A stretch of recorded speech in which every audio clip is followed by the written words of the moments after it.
உடையார். பாகம் 2, அத்தியாயம் 69. அந்த சாளுக்கிய இளைஞன் மறுபடியும் செய்துவிடக்கூடாது என்பதற்காகத்தான் சவுக்கடிகள். அது ஒரு எச்சரிக்கை. சவுக்கடி மட்டுமல்ல, உடனடியாக அதற்கு உதவியும் செய்யப்பட்டது, வைத்தியம் பார்க்கப்பட்டது என்பதையும் நீ புரிந்து கொள்ள வேண்டும். தஞ்சை நகரம் முழுவதும் உன்னை போன்ற அவனை போன்ற வீரர்கள் ஆயிரமாக நிறைந்து கொண்டிருக்கிறார்கள். அவர்கள் வேலைக்காரிகளையும் அரசிகளையும் அரசியின் தோழிகளையும் வாயை பிளந்த வண்ணம் வேடிக்கை பார்க்கிறார்கள். கண்களில் காமம் ததும்ப ஏதேனும் பேசுகிறார்கள். அவர்களுடைய இந்த மனநோக்கை திசை திருப்ப மாமன்னர் உடையார் ஸ்ரீ ராஜராஜ தேவர் வேறு வழி செய்திருக்கிறார். தஞ்சை முழுவதும் தளிச்சேரி பெண்களை கொண்டு வந்து நிரப்பி இருக்கிறார். நாளை அல்லது நாளை மறுநாளிலிருந்து தளிச்சேரி பெண்கள் வீதி ஓரங்களில் ஆட்டம் பாட்டங்களில் ஈடுபடுவார்கள். போராலும் போரில் கைது செய்யப்பட்டதாலும் அடிமையாக அழைத்து வரப்பட்டதாலும் மன அவஸ்தைக்கு உள்ளான அந்த வீரர்களுக்கு இந்த ஆட்டமும் பாட்டமும் சுகத்தையும் அமைதியையும் தரும். உனக்கு அம்மாதிரியான பெண்களை பார்க்க வேண்டும் என்று ஆசை வரவில்லையா என்று அந்த அதிகாரிச்சி கேட்க, இல்லை என்றான் குணசீலன். ஏன்? நான் உங்களுக்கு அருகே உங்களை பார்த்தபடி இருக்க விரும்புகிறேன். சட்டென்று அந்த அதிகாரிச்சியின் முகத்தில் மாறுதல் ஏற்பட்டது. ஏன்? என்னை எதற்காக பார்க்க வேண்டும் என்று நினைக்கிறாய்? எனக்கு அழகான பெண்ணை விட திறமையான பெண் மீதுதான் காதல் ஏற்படும் என்று நினைக்கிறேன். நீங்கள் பேசியதும் உத்தரவிட்டதும் தீர்ப்பு சொன்னதும் எனக்கு வியப்பை கொடுக்கின்றன. கெட்டிக்கார பெண்களைத்தான் என்னால் நேசிக்க முடிகிறது. அந்த அதிகாரிச்சி வாய்விட்டு சிரித்தாள். என்ன, என்னை நேசிக்கிறாயா? அது போன்ற ஒரு உணர்வு, ஒரு வியப்பு கலந்த உணர்வு. உங்களை அதிகம் தெரிந்து கொள்ள வேண்டும் என்கிற ஆசை உண்டு. உங்களோடு பழக வேண்டும், உங்களிடம் பல கேள்விகள் கேட்க வேண்டும் என்று நான் விரும்புகிறேன். நீங்கள் யாருக்கு பிறந்தீர்கள்? எப்படி வளர்ந்தீர்கள்? ஏன் அதிகாரிச்சியாக மாறினீர்கள்? உங்களுக்கு திருமணமாகிவிட்டதா? கணவர் யார்? உங்களுக்கு எத்தனை குழந்தைகள் என்று கேட்க கேட்க அதிகாரிச்சி இடி முழக்கம் போல வாய்விட்டு சிரித்தாள். அவனுக்கு அருகே வந்து தோளில் கை வைத்தாள். எனக்கும் உன்னை பிடித்திருக்கிறது. உன்னுடைய ஆவல் உண்மையாக இருக்கிறது. சோழ தேசத்தை தெரிந்து கொண்டுதான் பாண்டிய தேசத்துக்கு போக போகிறேன் என்ற உன்னுடைய எண்ணம், கவலை நியாயமானது. உன்னுடைய உண்மையான நாட்டுப்பற்றை நான் புரிந்து கொள்ளுகிறேன். நீயும் நானும் தமிழ் பேசுகிறவர்கள். தமிழ் வளர்த்த சங்கம் உடையது மதுரை. தமிழுக்கு உரமிட்டது தஞ்சை. நமக்குள் பேதமோ அடிதடி ரகளையோ தேவையற்றது. பாண்டியர்களுக்கும் சோழர்களுக்கும் நடுவே பல போர்கள் தவிர்க்கப்பட்டிருக்கலாம். பல உயிர்கள் பலியாவதை நிறுத்தி இருக்கலாம். ஏனோ விதி அவ்விதம் செய்யவில்லை. இனிமேலாவது அவ்வித பிரிவுகள் இல்லாமல் நாம் ஒற்றுமையாக இருக்க விரும்ப வேண்டும். சோழர்கள் பாண்டிய தேசத்தை ஆட்சி செய்வதை விரும்பவே இல்லை. அதனால்தான் அங்குள்ள சோழ பிரதிநிதிக்கு சோழ பாண்டியன் என்று பெயர் வைத்திருக்கிறார் உடையார் ஸ்ரீ ராஜராஜர். அதிகாரிகள் எல்லாம் பாண்டியர்களாகவே இருக்க வேண்டும் என்றும் தீர்மானித்திருக்கிறார்.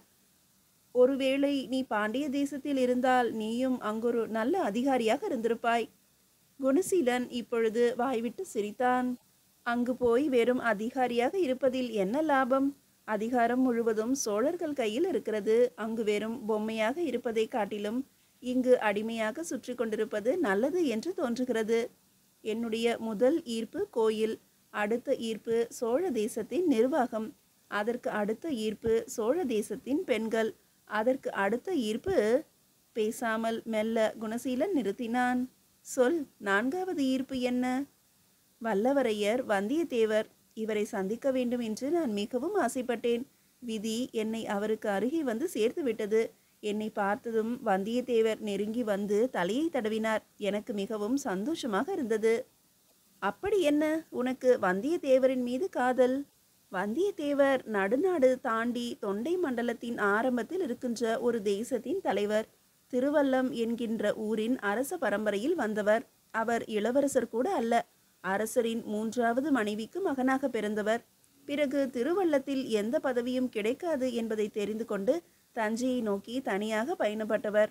எலிக்கு தலையாக இருப்பதை விட சிங்கத்திற்கு வாளாக இருக்கலாம் என்று நினைத்து அவர் தஞ்சையை நோக்கி வந்திருக்கக்கூடும். ஒரு அரச குடும்பத்தை சேர்ந்த ஒரு இளைஞனை இந்த தஞ்சை நாடி பிடித்து பார்த்திருக்கும். உலுக்கி என்ன என்று விசாரித்திருக்கும். அவருக்கு உண்மையிலேயே உரம் உள்ளதா என்று பரீட்சித்து பார்த்திருக்கும். அத்தனை பரீட்சையிலும் தேறி எல்லா சோதனைகளையும் தாண்டி சோழர்களின் குலக்குடியான குந்தவையை கைப்பிடித்தது அவருடைய ஜாதக விசேஷம், புத்தி கூர்மை, திறமை. ஆனால் இங்கும் பிரச்சனை இருக்கிறது. சோழ குலக்கொடியை மணந்துவிட்டு சோழர்கள் கொண்டாடுகின்ற குந்தவை தேவிக்கு கணவனாக வந்துவிட்டு அப்படி கணவனாக இருக்கிற பொழுதே சோழ தேசத்திற்கு வெறும் அதிகாரியாகவும் இருக்க வேண்டும். இப்பொழுது அவர் அரசர் அல்லர், இளவரசர் அல்லர், பெருந்தனம் என்று அழைக்கப்படும் ஒரு அதிகாரி, படைத்தளபதி. உடையார் ஸ்ரீ ராஜராஜருக்கு இணையாகவோ இளவரசர் ராஜேந்திரருக்கு இணையாகவோ அல்லது பிரம்மராயருக்கு அருகில் அமரவோ கூட முடியாதபடி இன்னும் ஒரு படி கீழே இருக்க வேண்டியவர். அப்படி இருப்பதற்கு சம்மதித்து சோழ தேசத்தில் தன்னை கரைத்து கொண்டு சோழ தேசத்திற்காக தன்னுடைய வாழ்நாளையும் புத்தி கூர்மையையும் உடல் வலிமையையும் மன துணிவையும் சமர்ப்பணம் செய்திருக்கிறார். ஒரு பெண்ணுக்கு நல்ல கணவனாகவும் வாழ்கிறார், நல்ல அதிகாரியாகவும் இருக்கிறார். உடையார் ஸ்ரீ ராஜராஜ தேவருடைய தலைமையை ஏற்று ராஜேந்திர சோழரின் தலைமையை ஏற்று ஒரு அதிகாரியாக மட்டும் பணிபுரிகிறார் என்றால் அவர் மனம் எத்துணை விசாலமானது, அவருடைய தெளிவு எத்தனை உயர்வானது. அவர் பெருந்தனம் எனப்படும் அதிகாரிதான். ஆனாலும் அவரை போர் வீரர்கள் அரசரை போல பார்க்கிறார்கள். பெரியவர்கள் அவரை வணங்கி துதிக்கிறார்கள். நல்லவர்கள் எல்லாம் கை கட்டி நிற்கிறார்கள். ஊர் மக்கள் அவரை பார்த்தவுடன் மேல் துண்டை வீசி அவர் பெயர் சொல்லி வாழ்த்துகிறார்கள். பெண்கள் குலவையிடுகிறார்கள். குழந்தைகள் அவருக்கு அருகே போய் வியப்போடு பார்க்கின்றன. அப்படியானால் இதற்கு என்ன அர்த்தம்? அந்த அதிகாரச்சி முகம் அசைக்காது கேட்டாள். அவர் அதிகாரத்தால் சோழ மக்களின் இடத்தை பிடிக்கவில்லை. அவருக்கு பதவி தேவையில்லை. பண்பால் அன்பால் நல்ல குணத்தால் சோழ மக்களை வந்தியத்தேவர் கட்டி போட்டிருக்கிறார். மன்னரை கண்டு பயப்படும் ஜனங்கள் கூட வந்தியத்தேவரை நெருக்கமாக நின்று பார்க்கிறார்கள். குந்தவை தேவியாரிடமும் வந்தியத்தேவரிடமும் தங்கள் குறைகளை பயமின்றி சொல்லலாம் என்று நினைத்திருக்கிறார்கள். இது மிக சாமர்த்தியமான விஷயம், அதீத புத்திசாலித்தனம். சோழ தேசத்தை ஆட்சி செய்வது உடையார் அல்ல, பிரம்மராயரும் அல்ல, வந்தியத்தேவரும் குந்தவை பிராட்டியாரும் தான் என்பது என்னுடைய எண்ணம். போக போக இதை நான் தெளிவாக புரிந்து கொள்வேன் என்று நினைக்கிறேன். உரத்த குரலில் மனம் விட்டு குணசீலன் அதிகாரிச்சியிடம் பேச பின்னால் இருந்து கைத்தட்டும் மெல்லிய சத்தம் கேட்டது. குணசீலன் திரும்பி பார்த்தான்.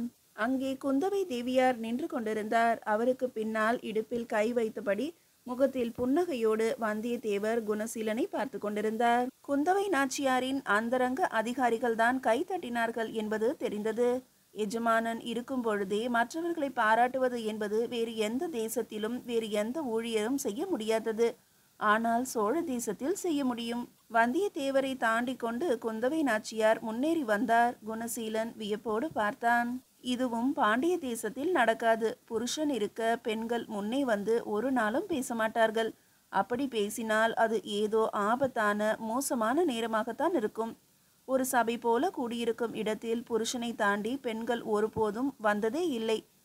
இங்கே குந்தவை நாச்சியார் மிக அழகாக நடந்து தன் வலது கையால் புருஷன் தோளை பற்றி சற்று நகர்த்திவிட்டு முன்னேறி குணசீலனை ஊடுருவி பார்த்தார். நீ தைரியமாக பேசியது சந்தோஷம். உன்னுடைய அனுமானத்தை வெளியே சொன்னதில் விவேகம் இருக்கிறது. ஆனால் நண்பனே, தஞ்சையின் ஒவ்வொரு அங்குலத்தையும் உடையார் ஸ்ரீ ராஜராஜ தேவர் ஆட்சி செய்கிறாரே தவிர வேறு எவரும் இங்கே தலைமை ஏற்க மனதாலும் துணிவதில்லை. இங்கு ஒவ்வொரு செயலும் அவரின் ஆணையோடும் அனுமதியோடும் தான் நடந்து கொண்டிருக்கிறனவே தவிர தான் தோன்றியாக இங்கு ஒருவரும் நகருவதில்லை. சோழ மண்டலத்தை உண்மையாக ஆட்சி செய்வது வந்தியத்தேவரும் குந்தவை நாச்சியாரும் என்று நீ பேசுவது சிரிப்பாக இருக்கிறது. என் புருஷன் அவருக்கு உதவி. என் புருஷன் அவருடைய பெருந்தனம். என் புருஷன் உடையார் ஸ்ரீ ராஜராஜ தேவரின் சேனாதிபதி. அவர் ஒரு எல்லையை கண்ணும் கருத்துமாக காக்கிறவர். நான் குடும்ப நிர்வாகத்தை கவனித்துக் கொள்கிறேன்.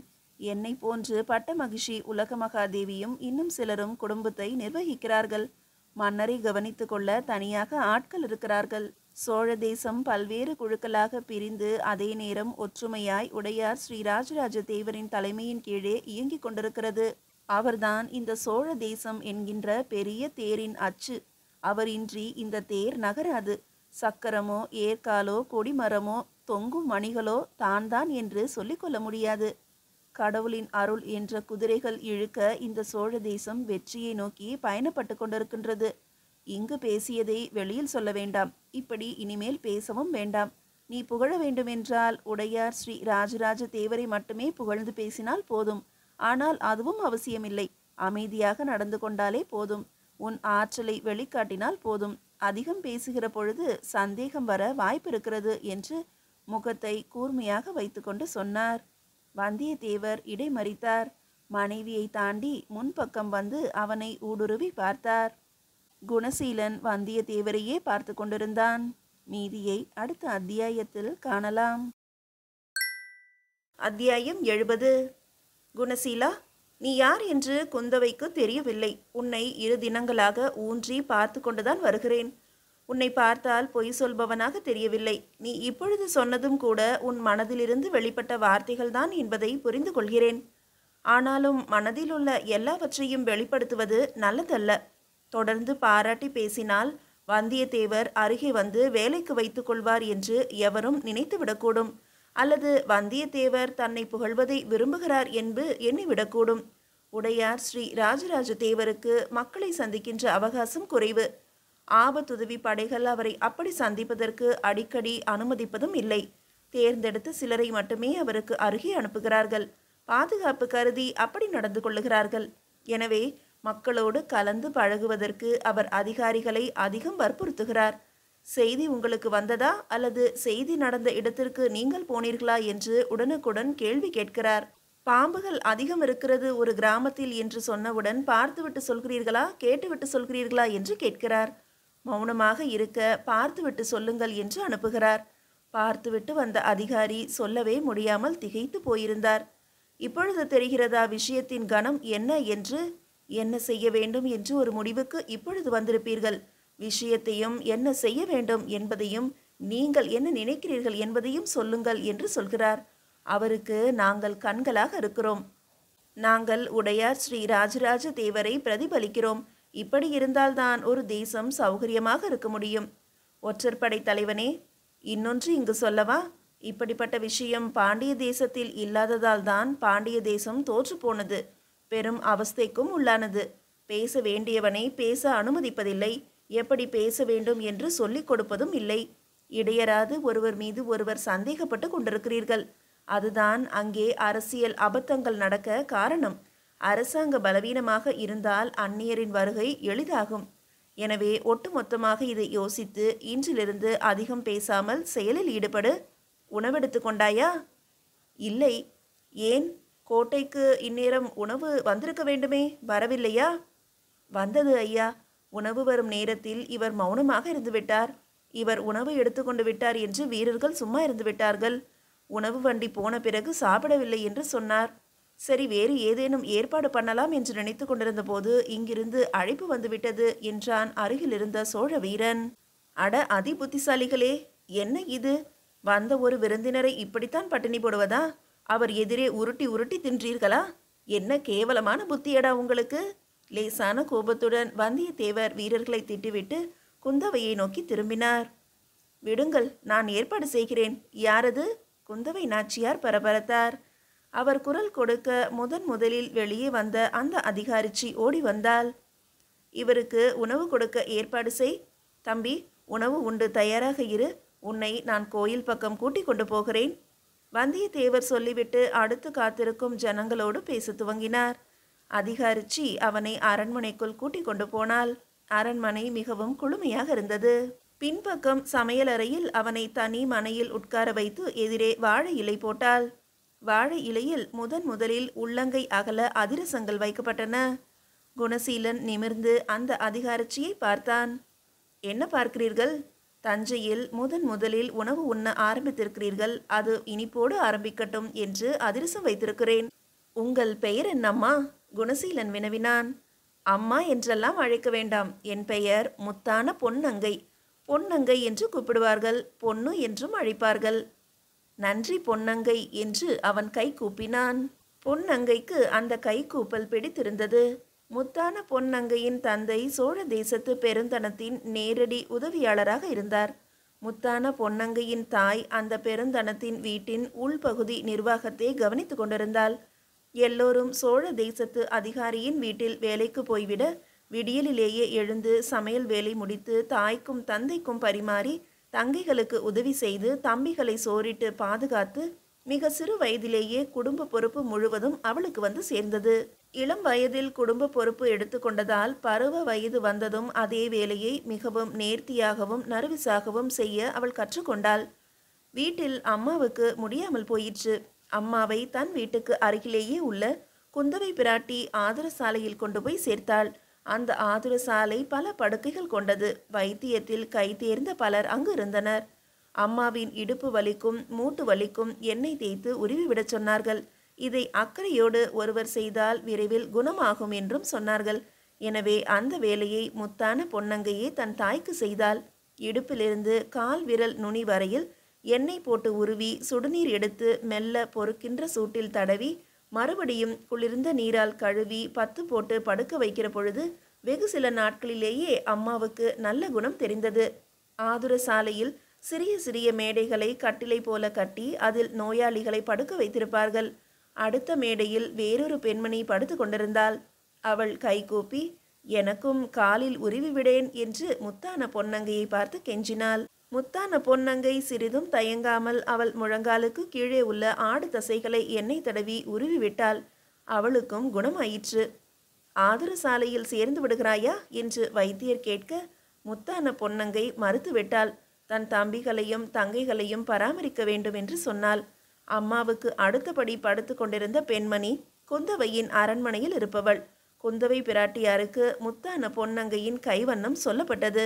வல்லவரையர் வந்தியத்தேவருக்கும் குதிரையின் சேணம் இறுக்கி கணுக்கால் முறுக்கி இருந்தது.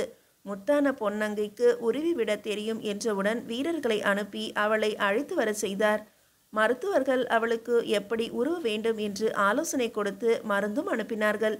கொல்லைப்புறத்துக்கு போய் அடுப்பேற்றி மடமடவென்று எண்ணெயை சூடாக்கி பற்று அரைத்த மாவுகளை பாத்திரத்தில் வரிசையாக வைத்து கொண்டு சுடுநீரும் குளிர் நீரும் ஏற்பாடு செய்து கொண்டு வந்தியத்தேவரை வரச் சொல்லி ஆள் அனுப்பி வந்தியத்தேவர் விந்தி விந்தி நடந்து வந்ததும் அவரை கைத்தாங்களாக பிடித்து உட்கார வைத்து காலை பரிசோதித்து எண்ணெய் விட்டு விரல்களால் வேகமாக வருடி தசைகளை நகர்த்தி நரம்புகளை தட்டி கொடுத்து முழங்காலிலிருந்து கணுக்கால் வரையிலும் இரத்த ஓட்டத்தை அதிகரித்து கால் விரல்களை இழுத்து சொடுக்கெடுத்து நரம்புகளை தளரவிட்டு பக்குவமாக உருவி சுடுநீரும் குளிர் நீரும் மாறி மாறி ஊற்றி பற்று போட்டு அவரை தூக்கி கொண்டு போய் உணவு கொடுத்து தூங்க வைத்தாள்.